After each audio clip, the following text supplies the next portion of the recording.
Hello everyone, आज हम BMS first year के बहुत ही इम्पोर्टेंट सब्जेक्ट क्रिया शरीर का चैप्टर 2 आयुर्वेद के मूलभूत सिद्धांत बोले तो बेसिक प्रिंसिपल ऑफ आयुर्वेदा के बारे में बहुत ही इजी तरीके से पढ़ेंगे। ठीक है,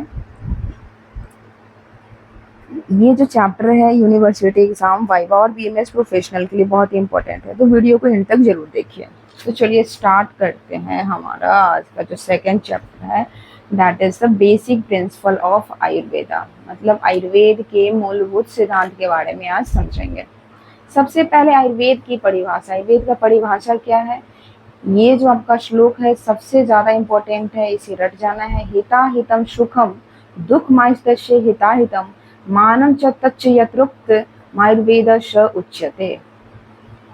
ठीक है, जिस शास्त्र में हित आयु, अहित आयु, सुख आयु, दुख आयु एवं इस आयु के लिए हितकर एवं अहितकर आहार तथा विहार का वर्णन किया गया तथा आयु के मान का वर्णन किया गया हो, उसे क्या बोलते हैं, आयुर्वेद कहते हैं। ठीक है, आयुर्वेद शब्द जो है, आयुर्वेद शब्द दो शब्दों से मिलकर बना है। आयुर्वेद शब्द दो शब्दों से मिलकर बना है, आयु, आयु और वेद। आयु का अर्थ है जीवन, आयु का अर्थ है क्या, जीवन, और वेद का अर्थ है ज्ञान। वेद का अर्थ क्या है, ज्ञान। अतः आयुर्वेद का अर्थ है वेद शास्त्र जिससे आयु का ज्ञान मिले। आयुर्वेद का क्या अर्थ है, वेद शास्त्र जिससे आयु का ज्ञान मिले। आयुर्वेद का समानार्थक शब्द मतलब पर्याय, पर्याय की बात करें तो क्या है आयुर्वेद का समानार्थी शब्द पर्याय, शाखा, विद्या, सूत्र, ज्ञान, शास्त्र, लक्षण और तंत्र।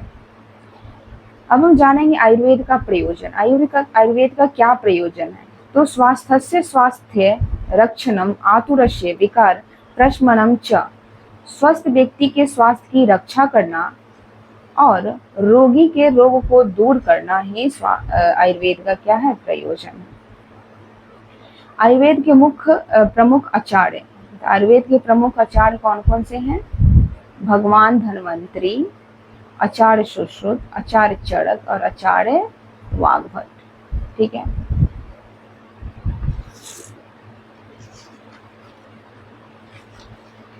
अब चलते हैं, हम जानेंगे भगवान धन्वंतरी के बारे में। ठीक है, तो इनके बारे में क्या बताया गया है आयुर्वेद में, भगवान धन्वंतरी हिंदू धर्म में देवताओं के चिकित्सक माने गए हैं। देवताओं के चिकित्सक किसको माना गया है, भगवान धन्वंतरी को। उन्हें आयुर्वेद का प्रणेता और चिकित्सक क्षेत्र का देवता माना जाता है। आयुर्वेद का प्रणेता, अगर क्वेश्चन पूछते हैं ऑब्जेक्टिव में कि आयुर्वेद का प्रणेता कौन है, तो भगवान धन्वंतरी। धन्वंतरी को भगवान विष्णु का अवतार माना जाता है। समुद्र मंथन के दौरान धन्वंतरी अमृत से भरा प्याला लेकर के जल से बाहर निकले थे। धन्वंतरी को आयुर्वेद की उत्पत्ति का अभिन्न अंग माना जाता है। धन्वंतरी को आयुर्वेद की उत्पत्ति का अभिन्न अंग माना जाता है। ठीक है, धन्वंतरी ने ही दुनिया भर की औषधियों पर अध्ययन किया और उनके अच्छे बुरे प्रभाव को आयुर्वेद के मूल ग्रंथ धन्वंतरी संहिता में बताया था। ठीक है, अब हम जानेंगे कि धन्वंतरी को चार भुजाओं वाला माना जाता है। ठीक है, धन्वंतरी को और क्या बोला जाता है, चार भुजाओं वाला, मतलब भगवान धन्वंतरी के चार हाथ थे। ठीक है, उनके एक हाथ में आयुर्वेद ग्रंथ है, उनके एक हाथ में आयुर्वेद ग्रंथ है, दूसरे में औषधि का कलश है, तीसरे में जड़ी बूटी और चौथे में शंख। ठीक है, चौथे हाथ में शंख प्रेजेंट है। ठीक है, मान्यता है कि धन्वंतरी की पूजा करने से रोगों से छुटकारा मिलता है और आरोग्यता की प्राप्ति होती है, मतलब बीमारी नहीं होती है। ठीक है, नेक्स्ट आप जानेंगे आचार्य चरक के बारे में। आचार्य चरक आयुर्वेद के जनक माने जाते हैं। Who is the father of Ayurveda, तो प्रणेता धन्वंतरी को माना जाता है और आयुर्वेद के जनक किसे माना जाता है, चरक को। वे प्राचीन भारत के एक महान चिकित्सक और विद्वान थे। आचार्य चरक कुषाण राज्य के राजवैद्य थे। ठीक है, आचार्य चरक जो है वो कुषाण राज्य के राजवैद्य थे। उन्होंने चरक संहिता के नाम से प्रसिद्ध ग्रंथ लिखा था। सबसे प्रसिद्ध ग्रंथ कौन था, चरक संहिता, जिसे चरक ने लिखा था। चरक संहिता में रोगों से बचने और उनका इलाज करने के बारे में जानकारी दी गई है। ठीक है, चरक ने इलाज से ज्यादा रोकथाम पर जोर दिया था, मतलब उन्होंने सबसे ज्यादा प्रिवेंशन पे बताया था कि रोकथाम करिए बीमारी से रिलेटेड अगर कुछ भी है तो। चरक ने 3 दोषों वात, पित्त और कफ के बीच संतुलन बनाए रखने का जोर दिया। उन्होंने क्या बताया कि 3 दोष है, वात, पित्त और कफ, शारीरिक दोष 3 है ना, वात, पित्त और कफ, इनमें संतुलन बनाए रखिए तो फिर आपको बीमारी नहीं होगी। चरक ने ये भी माना है कि 3 दोषों में असंतुलन ही बीमारियां पैदा करती है। चरक ने आहार में बदलाव, हर्बल उपचार, जीवन शैली में बदलाव, मालिश और विषहरण जैसे उपचारों को जरूरी बताया है। अब जानेंगे आचार्य सुश्रुत के बारे में। आचार्य सुश्रुत भारत के महान चिकित्सक और शल्य चिकित्सक थे, ठीक है। शल्य मतलब वही सर्जरी से रिलेटेड। सुश्रुत का जन्म काशी में हुआ था। सुश्रुत ने धन्वंतरी से शिक्षा प्राप्त की थी, मतलब सुश्रुत के टीचर कौन थे? भगवान धन्वंतरी, ठीक है।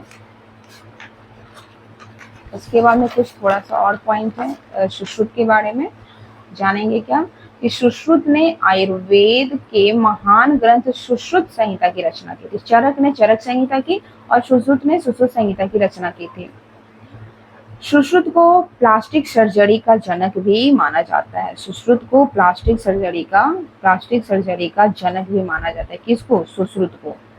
ऑस्ट्रेलिया में मेलबर्न के स्थित royal Australian college of surgery में सुश्रुत की मूर्ति भी है, ठीक है।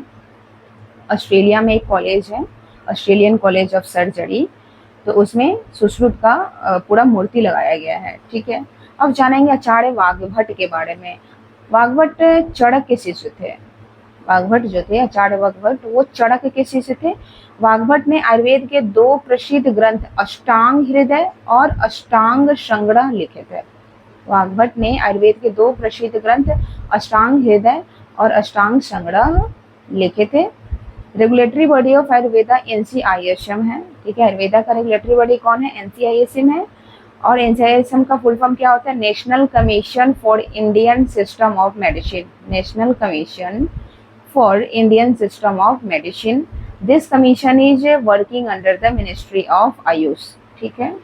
तो किसके अंदर ये अंतर्गत काम करती है? आयुष मंत्रालय के अंतर्गत ये काम करती है। तो आपका ये चैप्टर यहीं समाप्त होता है। वीडियो अगर पसंद आया हो, टॉपिक अगर समझ आया हो तो लाइक करिए, चैनल को सब्सक्राइब करिए और अपने दोस्तों तक, अपने साथियों तक इस वीडियो को शेयर कीजिए ताकि उन्हें भी इससे बेनिफिट मिल सके। Thank you so much for watching this video.